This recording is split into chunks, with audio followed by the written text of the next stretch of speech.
रंग तिरंगा से ली हो जनी पंगा ई देशवा के शान हवे हो। भारत माता की जय। तीन रंग तिरंगा से ली हो जनी पंगा ई देशवा के शान हवे हो।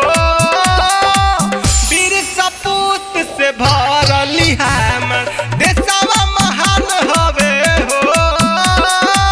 वीर सपूतवा से भरली हमर देशवा महान हवे हो। सानी सानी सानी पमा पानी सानी सानी सानी पमा पानी।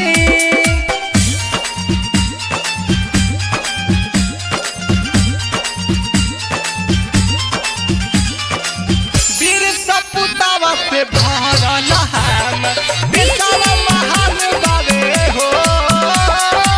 वीर सपूतवा से भरल हमर देशवा महान बावे हो। सर भले ई कटी जाई हो नहीं झंडा झुका के हूँ पाई हो। दुश्मन ता देख के जर जाई झंडा ऊंचा फहराई हो। झंडा ऊंचा फहराई हो। सर भले ई कट जाई हो नहीं के झुका के हूँ पाई हो। दुश्मन ता देख के जर जाई झंडा ऊंचा फहराई हो। नेताजी सुभाष या भगत सिंह आजाद ऐसन वीरावा पनाज बावे हो।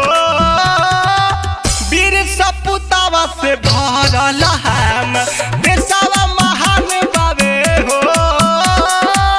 वीर सपूतवा से भरल हमर देशवा महान बावे हो। वंदे वंदे वंदे भारत माता की जय।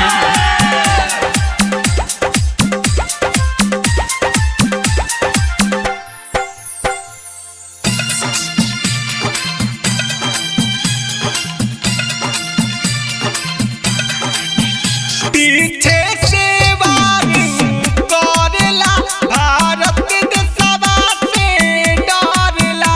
मऊगा बा मऊगे रही हो सामने से नहीं लड़ेला।